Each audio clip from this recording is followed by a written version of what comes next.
Assalamualaikum. Assalamualaikum warahmatullahi taala wabarakatuh.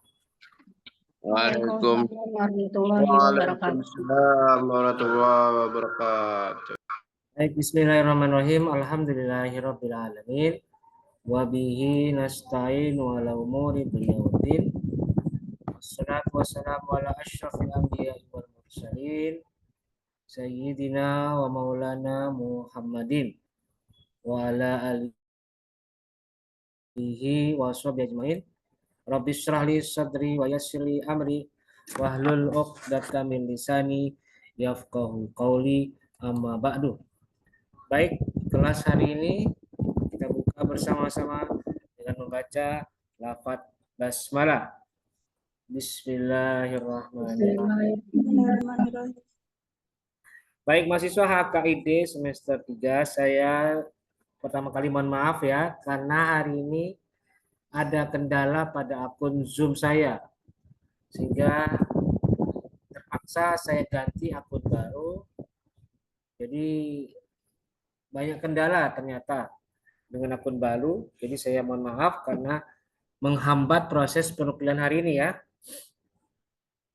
Dan ini adalah pertemuan ke-6 dari seluruh rangkaian perkuliahan di semester ganjil tahun akademik 2024-2025 kali ini. Dan saya perlu sampaikan juga bahwa hari ini adalah perkuliahan kolaborasi ya, atau perkuliahan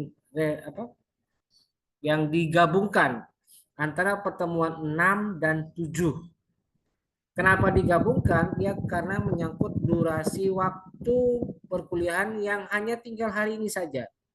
Sebab minggu depan insya Allah UTS akan dilaksanakan. Jadi pertemuan 7 digabung menjadi satu di hari ini. Otomatis itu juga berlaku untuk mata kuliahnya, materinya ya. Yang pertemuan 6 tentang apa kemarin? Tentang hak dan kewajiban suami istri digabungkan dengan materi 7 atau materi pertemuan 7 yaitu tentang konsep kafaah. Sebelum saya lanjutkan, saya mau sampaikan juga bahwa absensi akan saya bagikan linknya di chatroom untuk mengantisipasi mahasiswa yang tidak hadir di kelas Zoom kali ini, sebab yang mengisi hanya yang hadir saja. Oke, saya siapkan dulu ya linknya. Bentar. Mohon bersabar ya. Oke, sebentar ya. Linknya, oke. Ini dia.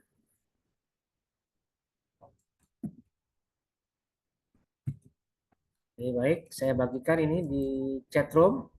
Dan silakan kalian yang mau mengisi absensi bisa segera membuka chatroomnya. Nah ini sudah ya, sudah saya bagikan ya. Silakan kepada semua mahasiswa HKID untuk mengisi daftar hadir. Silakan diisi ya, sudah masuk, sudah ada di chatroom dan bisa diakses. Bagi yang belum dapat link, silakan laporan ya. Oke, saya tunggu 1-2 menit bagi yang mau mengisi absen. Untuk hari ini tanggal 15 Oktober 2024 untuk kelas HKID pada mata kuliah Fikih Munakahat 1. Silakan. Oke.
Oke, sudah 11 orang ini yang mengisi absen.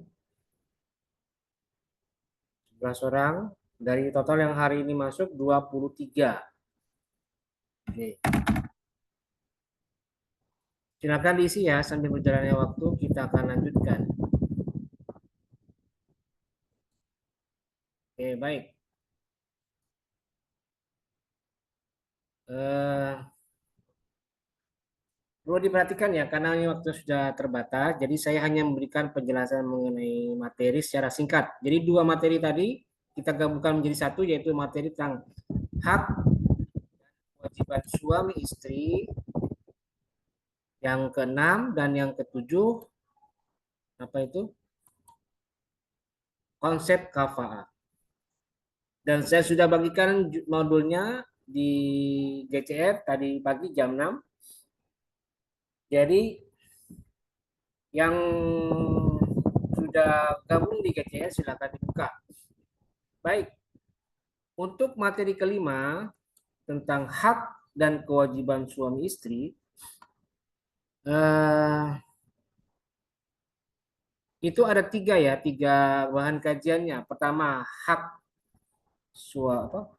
istri, kedua hak suami, dan yang ketiga hak bersama. Bahan kajiannya hak bersama. Oke, saya share aja ya biar mudah, bisa dilihat bersama-sama. Oke, baik, sabar. Ini mengingat waktu yang terbatas, karena tadi ada harusnya masuk jam 7.30, jadi molor 1 jam lebih. Jam 8.45 baru bergabung, baru dimulai. Jadi ya terpaksa saya buat ringkasannya saja. Oke, baik. Silakan nih, perhatikan baik-baik.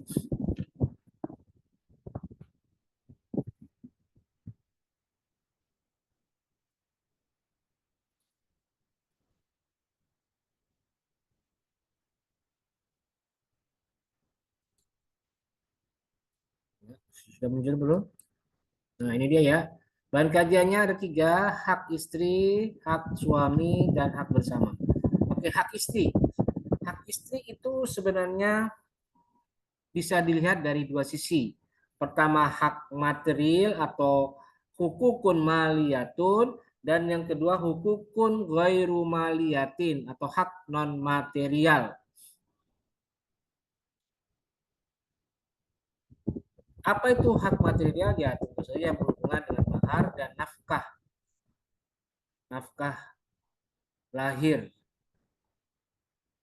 pemberian uang bulanan dan lain sebagainya. Itu hak istri. Dan yang hak non material itu ada apa saja? Pertama, ihsanul usrah atau perlakuan yang baik atau hubungan baik.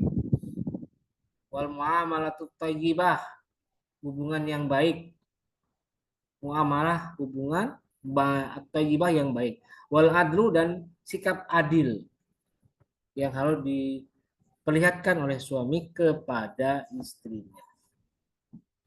Nah, itu dia. Nanti silakan dibaca ya, apa maksud dari eh, hak material dan non material. Tentu saja hak material berhubungan dengan nafkah, hubungan dengan kewajiban suami memberikan sesuatu yang diinginkan oleh keluarga ataupun istri, dan juga mahar, itu mahar material. Sedangkan yang non material apa? Ya, yang berhubungan dengan hubungan baik dengan keluarga. Nah, apa saja hak-haknya ada di sini. Silakan dibaca. Satu, menjaga kesucian istri dan menggaulinya. Kedua, haram persetubuhan di bagian dubur. Ya, hurmawatu fit duburi, haram berhubungan suami istri di duburi, di bagian dubur atau di bagian anus. Kemudian yang ketiga itu adalah al-azlu, uzlah, azl, atau bahasa Latinnya coitus interruptus. Itu juga hak istri, bukan hak suami. Jadi istri berhak menentukan proses apa yang harus dilakukan dalam mengikuti program pencegahan kehamilan. Itu hak istri. Dan suami harus memenuhi kebutuhan istri. Itu yang ketiga. Dan yang keempat itu al-muasyarah bil ma'ruf, bergauli dengan baik. Itu hak istri ya. Nah, kemudian hak suami apa? Hak suami itu satu, suami berhak mendapatkan ketaatan istri. Fil istimta'i wal khuruji minal manzil, dalam hal bersenang-senang dan keluar pergi dari rumah atau ke rumah. Yang kedua adalah al-amanah, suami berhak mendapatkan amanah. Artinya suami atau istri wajib antahfadha ghaibata zaujiha fi nafsiha wa baituhu wa maluhu wa waladuhu. Artinya istri wajib menjaga kehormatan, menjaga marwah, menjaga dirinya, juga rumahnya, hartanya, dan keluarga anak-anaknya pada saat suami sedang tidak ada di rumah. Itu yang kedua. Yang ketiga adalah al-muasyarah bil ma'ruf, juga sama seperti hak istri, suami berhak mendapatkan perlakuan yang baik. Dan yang keempat, suami juga punya hak untuk hakut ta'dib, memberikan pelajaran. Ya. Nah, itu hak suami. Nah, kemudian hak bersama itu apa? Nah, hak bersama itu adalah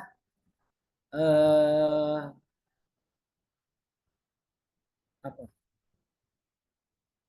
Hakul istimta wa ma yatba'uhu hiya hukukun mustarikatun bainaz zaujaini. Itu hak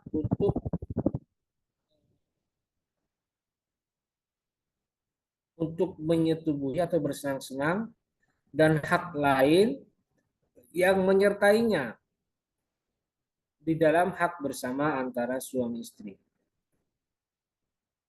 Artinya apa? Artinya saling menghormati satu sama lain, itu hak bersama. Kemudian hak untuk menjaga atau hak untuk memberikan pengawasan kepada harta benda yang berada dalam tanggung jawab bersama. Itu dia. Jadi ya harta rumah, harta kendaraan, harta yang lain itu wajib dijaga. Dan penjagaan itu merupakan hak bersama. Sebab itu milik bersama. Jadi kalau satu yang bersikap masa bodoh, nah itu berarti sudah salah. Artinya hak untuk untuk menjaga itu menjadi hak bersama. Bukan sekedar hak tapi juga kewajiban. Termasuk juga hak bersenang-senang. Suami berusaha memberikan terbaik, istri pun juga harus memberikan yang terbaik. Itu hak bersama. Nah, kemudian kita lihat pandangan KHI tentang hak dan kewajiban suami istri. Itu ada di pasal 77 sampai 84 ya. Itu kaitan dengan hak kewajiban suami istri. Silakan dibaca ya pasal tadi dari 77 sampai 84 yang menjelaskan mengenai hak dan kewajiban suami istri. Baik hak itu individual ataupun hak bersama. Nah, nanti di pasal terakhir itu di pasal 82 itu juga menjelaskan kewajiban suami bagi dia yang beristri lebih dari satu orang. Itu ada di pasal 82, 83. Oh iya, bukan. 82 saja. Ya. Oke. Itu materi kita yang pertama. Mohon maaf saya ringkas saja karena ini menyangkut waktu. Dan berikutnya adalah materi 6 yaitu konsep kafa'ah. Oke. Oke, sebentar, sedang saya buka. Nah, ini dia ya. Bahan kajiannya itu ada pengertian, kemudian ketentuan mengenai kadar kafa'ah dan lain sebagainya. Nah, sekarang pengertiannya. Apa itu kafa'ah? Kafa'ah itu adalah secara bahasa bermakna al-mumasalah atau al-musawah, yang artinya setara, seimbang, setaraf, serasi, sederajat, sebanding. Itu kafa'ah. Sedangkan secara istilah kafa'ah itu adalah ini dia. Al-mumasalatu bainaz zaujaini daf'an lil 'ari fi umurin makhsusatin, yaitu keseimbangan atau keserasian antara calon istri dan suami sehingga masing-masing calon suami istri tidak merasa berat untuk melangsungkan pernikahan. Atau dengan istilah lain, persamaan antara laki-laki dan perempuan dalam perkara-perkara khusus untuk mencegah adanya aib. Aib itu apa? Aib itu bisa berbentuk gosip yang disebarluaskan oleh tetangga yang merasa tidak nyaman, merasa tidak setuju dengan pernikahan suami istri ini. Misalnya, kok suaminya cuma lulusan SD, istrinya sudah sarjana, kok bisa? Dari mana itu ceritanya bisa cocok? Itu kan digosipin terus itu. Nah, itu dia. Nah, sekarang pertanyaannya, apa itu yang dimaksud perkara-perkara khusus? Nah, ulama berpendapat mengenai perkara-perkara khusus itu. Apa itu? Untuk mazhab Malikiyah, yang dimaksud perkara khusus itu adalah agama dan keadaan yang bebas dari aib. Satu agama. Jadi kalau dilihat kesetaraan dalam hal agama itu wajib dipenuhi oleh orang yang mau menikah. Sebab kalau tidak itu akan berbuntut pada terhalangnya mereka untuk menikah. Karena tidak boleh jika suaminya muslim, istrinya non muslim. Tidak boleh. Sebab harus sama. Suami agamanya sama, istri agamanya pun sama.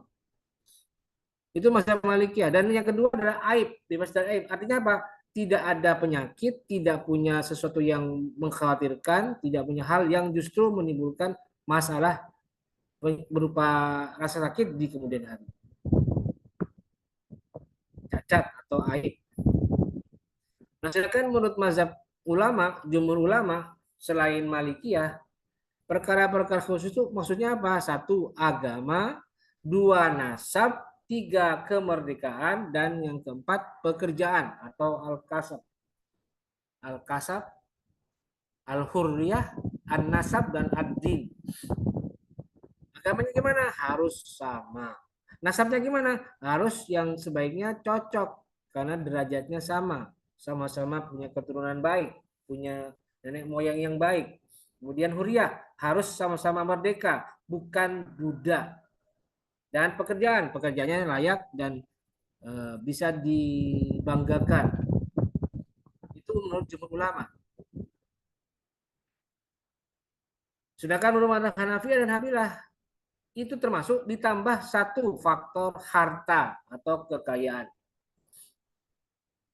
Nah, itu mengenai apa yang dimaksud dengan perkara-perkara khusus. Jadi, kalau orang mau menikah, maka pilihlah apakah dia senasab atau sederajat dengan dia dalam urusan nasab atau tidak. Usahakan unsur kafaahnya terpenuhi agar aib yang terjadi nanti akan bisa dihindari. Contoh, orangnya lulusan S2, suaminya lulusan S2, istrinya ya jangan jauh-jauh, sama-sama lulusan sarjana. Sebab kalau nanti istrinya cuma lulusan SD, nikah sama orang yang S2, waduh, secara mental berbeda jauh. Secara keilmuan jauh banget. Secara psikologi keluarga juga akan ada masalah. Sebab istrinya itu cuma lulusan SD, yang tentu saja pengalaman pendidikannya juga tidak panjang, itu tidak akan sesuai, akan susah untuk menyesuaikan diri dengan suami yang notabene lulusan S2. yang tentu saja pengalaman pendidikannya cukup panjang. Jadi itu ya, memang terlihat sangat materialistis, terlihat sangat apa, duniawi sekali. Tapi itulah kenyataan yang terjadi di masyarakat. Jadi perlu dipertimbangkan, maka Islam memberikan ajaran ya bagus, silahkan. Manfaatkan adanya kafah ini. Agar apa? Agar nasabnya baik, kemudian dari sisi harta juga baik, dari sisi pendidikan juga baik, dari sisi agama apalagi sama agama. Sebab itu bisa mengantarkan kita kepada kebahagiaan yang tentu saja harus dimulai dari apa yang kita lakukan sekarang. Oke, itu ya. Nah, ini pandangan ulama tentang kafaah.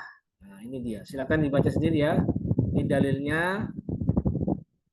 Pandangan yang mengatakan bukan kelaziman, bukan syarat sah, tapi cuma sekedar kelaziman, dan ini dasarnya. Oke, baik. Saya kira cukup untuk penjelasan hari ini. Oke, silakan barangkali ada di antara kalian yang ingin bertanya mengenai dua materi ini, yaitu tentang hak dan kewajiban suami, dan yang kedua adalah konsep kafaah. Silakan, barangkali ada yang mau bertanya. Oke, saya beri waktu secukupnya ya, karena waktunya terbatas. Oke, silakan. Aktifkan videonya ya, biar tidak terlalu, cuma saya doang ini yang aktif. Gimana ini? Kamila, Nisa, Hafid, Aldi, Ridho, Husen, Rizal, Fakih, Azizah, Dinar, Ayu, Ausof, Anissa, Fadilah, Aulia, Nazif, Yoga, Setia Budi. Yuk, silakan. Kalau gini kan enak. Kelas Zoom kok cuma nama doang, cuma foto doang. Ya ayo, tunjukkan videonya. Tunjukkan kalau kalian siap mengikuti perkuliahan. Bukan sambil santai-santai, bukan sambil pakai celana pendek lagi, pakai kaos oblong lagi. Itu. Ayo siapkan diri kalian. Kan ini seperti biasa, kuliah biasa gitu. Ayo silakan, mungkin ada yang mau tanya tentang dua materi tadi, yaitu kafaah atau hak suami istri. Aldi barangkali, Aldi ini yang biasanya kadang aktif ini. Mana Aldi? Videonya apa? Suaranya ada? Ada Pak. Ada yang mau tanyakan Aldi? Ya. Ada yang mau tanyakan? Enggak Pak. Ya. Terus siapa? Nafisa, mana Nafisa videonya? Nafisa. Nafisa. Nisa Amelia, Nisa Amelia. Ini Kosma ya? Nisa Amelia ya? Mana suaranya Nisa? Hadir, Pak. Kosma ya, bukan Kosma. Bukan. Kosmanya siapa di HKID ini? Siapa Kosmanya? Taufik. Taufik. Pak hadir. Taufik. Ya. Oke, ada yang menanyakan Nisa? Nisa Amelia? Tidak ada, Pak. Ya. Oke, kalau tidak ada, saya akan informasikan perihal yang akan datang. Perhatikan ya, saya akan memberikan pengumuman mengenai UTS. Oke, sebentar ya, saya tekankan. Perihal pengumuman UTS. Oke.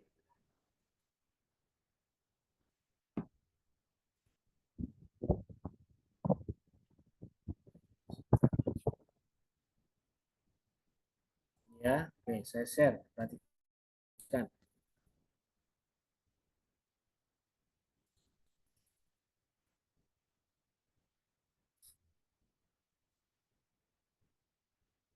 Nah, ini dia ya, perhatikan.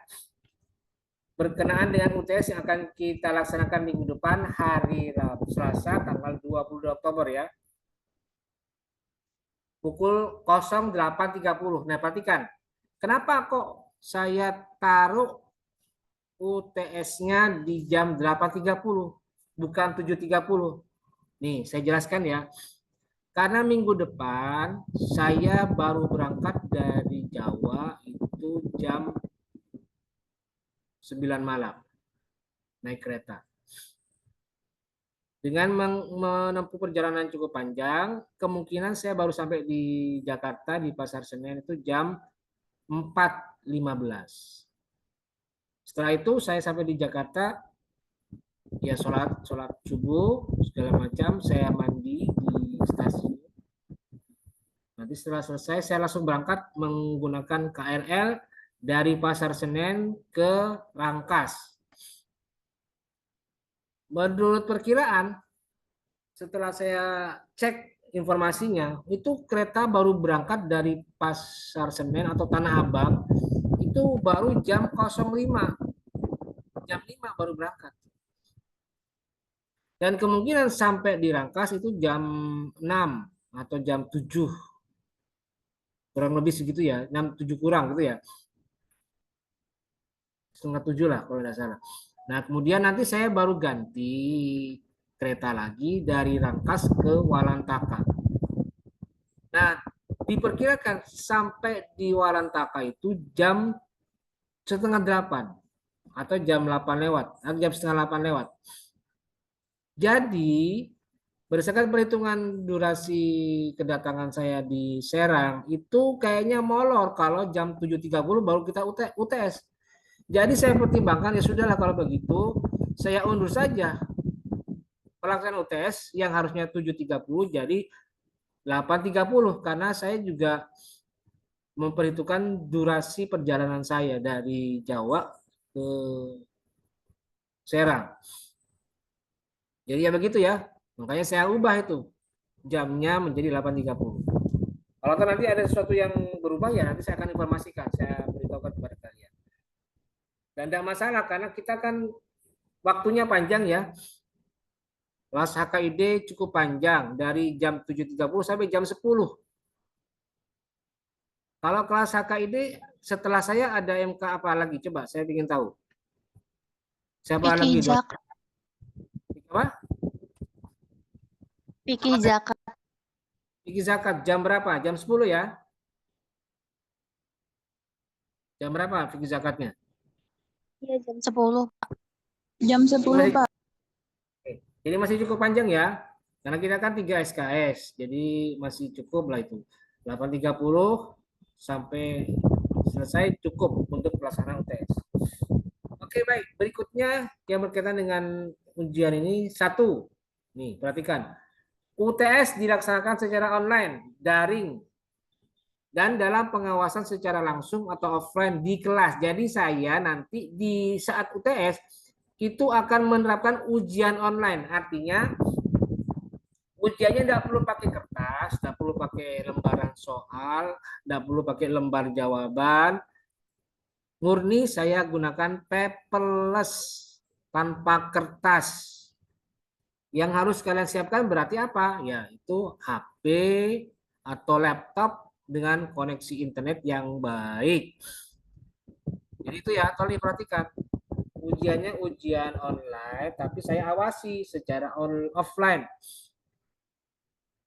Jadi ya, yang tidak punya laptop, yang tidak punya HP, silakan pinjam atau laptop bisa dibawa. Itu ya. Itu satu. Kedua, waktu pelaksanaan UTS adalah 60 menit, yaitu mulai pukul 08.30 sampai 09.30. Jumlah soal sebanyak 10 soal true and false, benar salah 10, dan 3 soal esai. 3. Jadi 10 itu benar salah atau true false, dan yang 3 itu esai. Ya. Kemudian harap diperhatikan jam pelaksanaannya, mengingat UTS online dilaksanakan dengan waktu yang ketat dan terbatas. Jika melebihi batas waktu yang disediakan, otomatis jawaban UTS tidak dapat dinilai. Jadi saya akan memeriksa, sudah lewat 1 jam atau belum? Nah, kalau belum ya kasih kesempatan.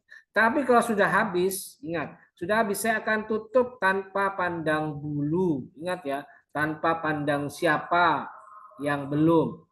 Jadi otomatis nanti dia tidak bisa mengumpulkan tugas atau submit UTS-nya. bisa mengumpulkan UTS-nya. Jadi harus diperhatikan waktunya. 1 jam lumayan itu. Apalagi soal cuma 13. Itu pun 10 benar salah. Jadi tidak banyak waktu yang disiapkan. Tidak banyak waktu yang dibutuhkan. Ya. Kemudian yang kelima, UTS online ini bersifat tuntas seketika. Artinya dalam UTS tidak ada jeda waktu dan semua soal harus dikerjakan secara tuntas pada saat itu juga. Jadi tidak boleh sambil nyantai atau mungkin sambil buka-buka modul, tidak boleh. Nanti modulnya saya delete itu. Jadi untuk modul pertemuan 1 sampai pertemuan 7 saya delete untuk mengantisipasi jangan sampai ada yang buka-buka modul. Ingat, saya dulu punya pengalaman di kelas pas kakak kelas, dulu sering saya lihat tuh. Saya dulu curi pandang itu, oh dia sambil buka-buka, buka modul. Aduh. Sudahlah, nanti saya delete aja itu. Tolong ya, usahakan kalian kerjakan dengan sejujur-jujurnya. Kemudian yang keenam, hindari membuang waktu dengan membaca buku, referensi atau website yang berhubungan dengan mata kuliah selama ujian berlangsung. Kemudian langsung 8, gunakan bahasa kalian sendiri dan dilarang melakukan copy paste jawaban dari tempat lain. Jadi tidak boleh di copy paste ya, ketik sendiri di HP kalian, di laptop kalian. Jadi tidak boleh copy paste. Kemudian di dalam bekerja sama dengan teman sesama teman, kerjakanlah sesuai hasil jerih payah kalian sendiri. Soal UTS hanya bisa dikerjakan dengan akun email resmi dari kampus berdomain uinbanten.ac.id dan di luar itu akan ditolak. Jadi kalau kalian masih tetap belum punya akun email kampus, ya fatal. Sudah pertemuan 7, 6, sekarang ini masih belum punya akun email kampus. Ini tolong ya, karena UTS juga akan dikerjakan dengan email berdomain kampus. Jadi ya yang lain harus lewat. Nah, nanti jika terdapat kendala teknis lainnya dalam pelaksanaan UTS online akan diatur kemudian. Oke ya, saya langsung posting ya, biar nanti kalian bisa baca sendiri.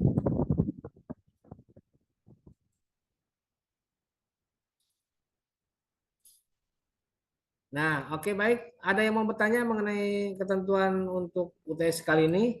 Silakan. Ada yang mau bertanya? Ada? Faisal Al-Fajriasah mungkin Faisal. Sudah jelas belum Faisal? Sudah, Pak. Oh ya, oke. Taufik Hidayatullah Kosmanya ini sudah jelas belum? Taufik. Sudah Pak, sudah jelas. Berikutnya yang perempuan pada kemana nih perempuan? Kamila. Sudah jelas, Pak. Jelas ya, oke baik. Oke, saya kira itu untuk penjelasan saya tentang UTS. Mohon dipersiapkan dengan sebaik-baiknya karena ini menyangkut hasil dari UTS kalian. Usahakan nilainya bagus, gitu ya.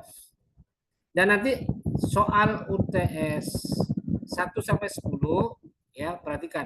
Soal UTS 1 sampai 10 bisa langsung kalian lihat nanti di saat setelah kalian submit.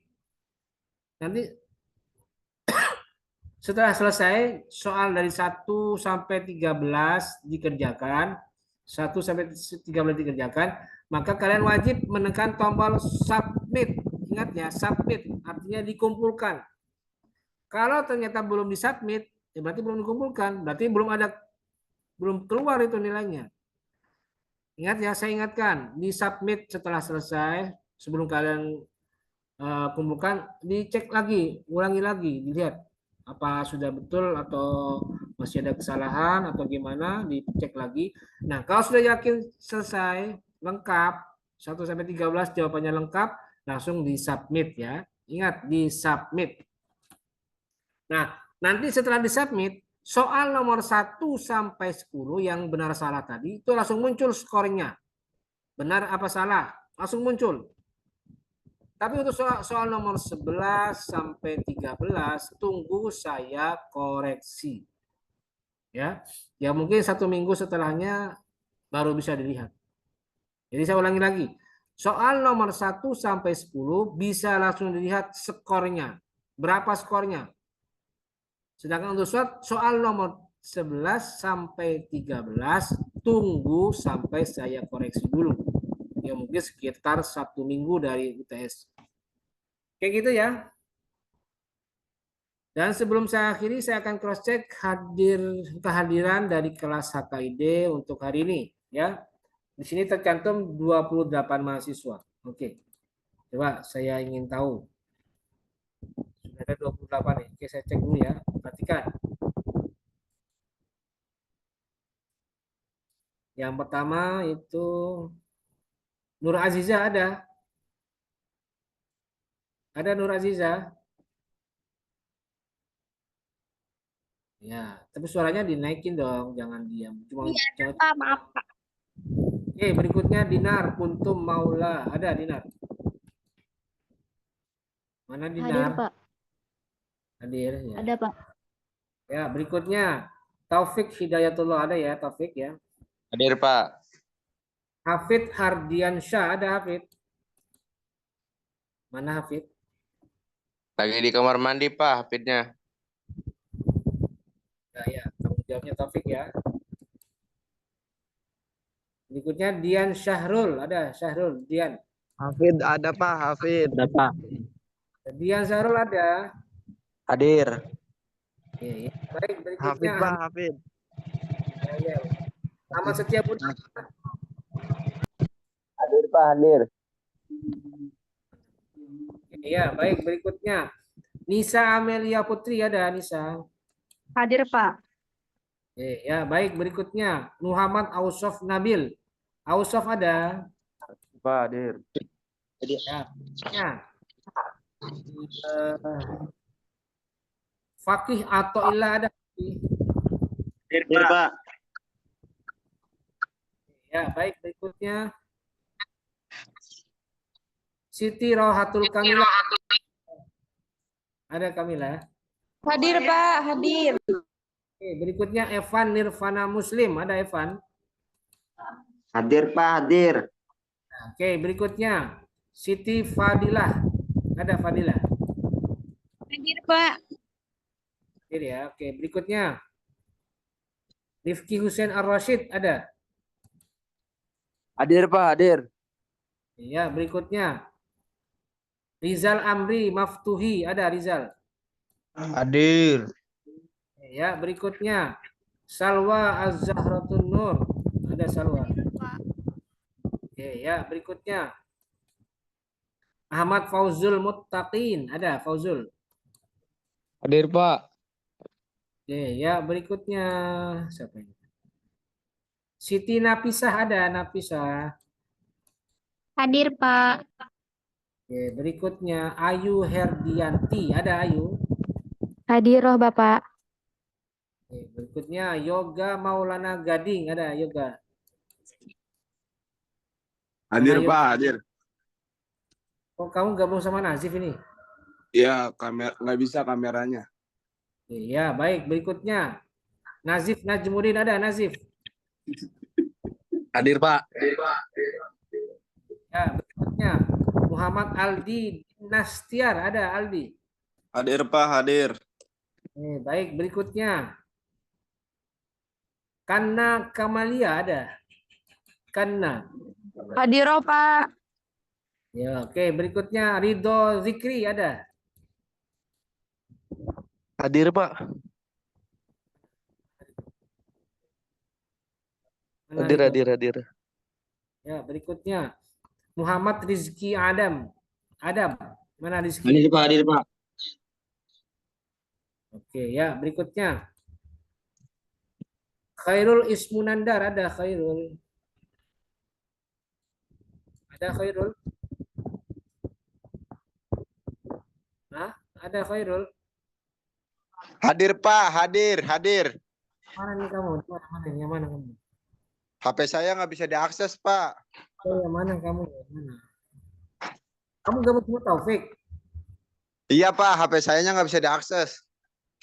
Ya, sudahlah. Oke, baik. Berikutnya Muhammad Faisal Al-Fajriansyah ada Faisal. Hadir, Pak. Ya, berikutnya Cindi Retno Sumarni, ada Cindi. Hadir Pak. Oke, ya berikutnya setelah Cindi Anissa Nursita, ada Anissa. Ada Anissa Nursita. Hadir Bapak.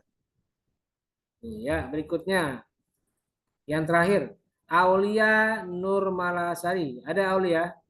Hadir, Pak. Oke, ya sudah, saya kira itu ya, yang hadir ada 29. Yang absen 29. Baik, saya kira itu. Terima kasih. Mari kita akhiri perkuliahan hari ini dengan bersama-sama membaca lafaz hamdalah. Alhamdulillah. Alhamdulillah. Alhamdulillahirobbilalamin. Terima kasih. Semoga minggu depan kita dapat melaksanakan UTS dengan lancar dan sesuai dengan harapan kita. Baik. Amin ya rabbal alamin. Terima kasih. Wallahul muwaffiq ila aqwamit thoriq. Wassalamualaikum warahmatullahi wabarakatuh. Waalaikumsalam warahmatullahi wabarakatuh.